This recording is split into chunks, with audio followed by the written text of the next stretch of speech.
She was the woman everyone admired. Smart, beautiful, captivating. From her days as a high school debate champion to her rise as a social media fashion icon, Celeste Whitaker could capture a room with just a glance. Her elegance, her eloquence, even her enigmatic air of mystery, all of it made people want to be near her. But what no one knew was that Celeste's entire life was built on illusion. She didn't just lie. She orchestrated every detail of her existence to control the narrative. He was the man who gave her everything. Brian Whitaker was once a modest realtor in Salem, Oregon, who built his empire from the ground up. He was a self-made millionaire with roots in the working class and a business acumen that made him both respected and feared. To the outside world, he was loving, loyal, and powerful. But to Celeste, he became a cage. They were the picture-perfect couple, or so it seemed. But behind the smiles, the dinners, and the Instagram-worthy vacations was a storm brewing, one filled with secrets, betrayal, and a scheme so twisted it would end in murder. What happens when love turns into manipulation? When escape becomes deception? And when a fake death turns into a very real one? This is the story of Celeste and Brian Whitaker, and the brutal crime that unfolded when lies spiraled too far. Stay with us as we unravel how a carefully planned disappearance ended in a bloodbath. This story is filled with shocking turns, emotional manipulation, calculated betrayal, and a killer's chilling journal. You won't want to miss a single second. Don't forget to like, comment, and subscribe for more true crime breakdowns, where real life is darker than fiction. Brian and Celeste first met in 2009 at a business conference in San Francisco. Brian had been invited to speak about real estate trends in the Pacific Northwest. Celeste, then a junior consultant for a boutique PR firm, had come to represent a startup client.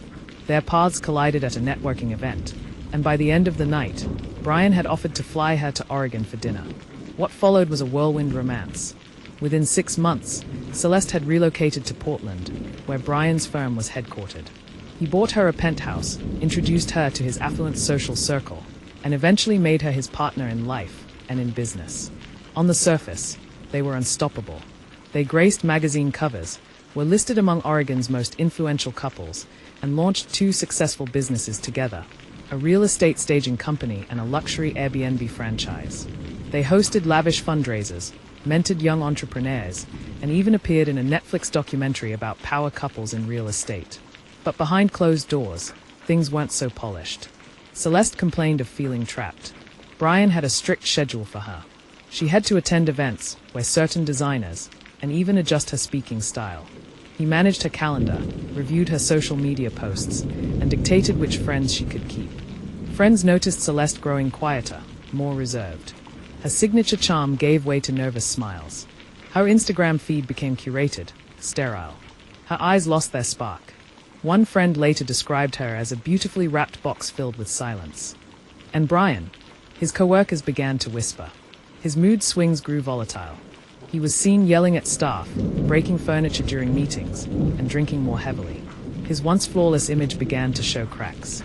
But nobody could have guessed that Celeste wasn't just planning to leave. She was planning something far more sinister.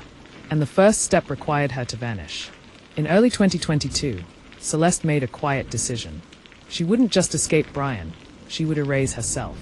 It started with small things, using cash for transactions, creating burner email accounts, and visiting libraries at odd hours. She began reading books on wilderness survival, cold case disappearances, and even manuals on forging documents. She purchased a used SUV registered under a fake name. At a tech conference, she posed as a journalist and befriended a cybersecurity consultant who unwittingly helped her set up encrypted communication tools. Celeste started pulling cash from her personal and business accounts in $500 increments. She told Brian she was shopping for home decor or donating to charities. In reality, she was building her exit fund, over $80,000 in bills hidden inside the false bottom of a suitcase in their guest bedroom. She rented a cabin in Montana under the name Emily Rivers.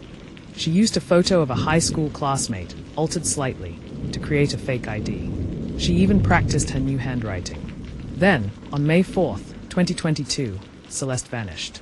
Her silver Lexus was found on the edge of Devil's Point, an infamous cliffside known for suicides. Inside was her wedding ring, her purse, and a handwritten note. "I'm sorry. I can't do this anymore. I never belonged in this world." News broke within hours. Social media exploded. Brian sobbed through interviews, begging the public for help. But Celeste wasn't dead. She was alive, and living under a new name. The game had just begun. Celeste's cabin was 40 minutes outside Bozeman, Montana. The area was remote, surrounded by woods and accessible only by a gravel road. Her alias, Emily Rivers, was quickly accepted by the locals. She claimed to be a recently widowed woman escaping city life. She wore second-hand clothes, worked part-time cleaning cabins, and spent most of her time journaling or walking the trails. She grew her own vegetables and used a generator for power. Most nights, she read by candlelight. Celeste thought she was safe. She had fooled the world. Brian, she assumed, would collect life insurance, move on, and eventually forget her. But Brian wasn't grieving. He was unraveling. He grew paranoid. He fired half his staff. He was seen pacing the streets late at night. And then he received the envelope, a photo of Celeste walking out of a grocery store, date stamped 3 weeks after her death. Brian now knew the truth. And he wasn't going to the police. He was going to find her himself. And make her pay. So what do you believe? Was Celeste a manipulative murderer, or a desperate woman fighting for her life? Could she have walked away without bloodshed? Or was violence inevitable in a world built on lies? Leave your thoughts in the comments below. And don't forget, at True Crime Hub, we dig deeper, uncover darker truths, and give voice to stories that deserve to be told. Like, subscribe, and hit the bell icon for new videos every week.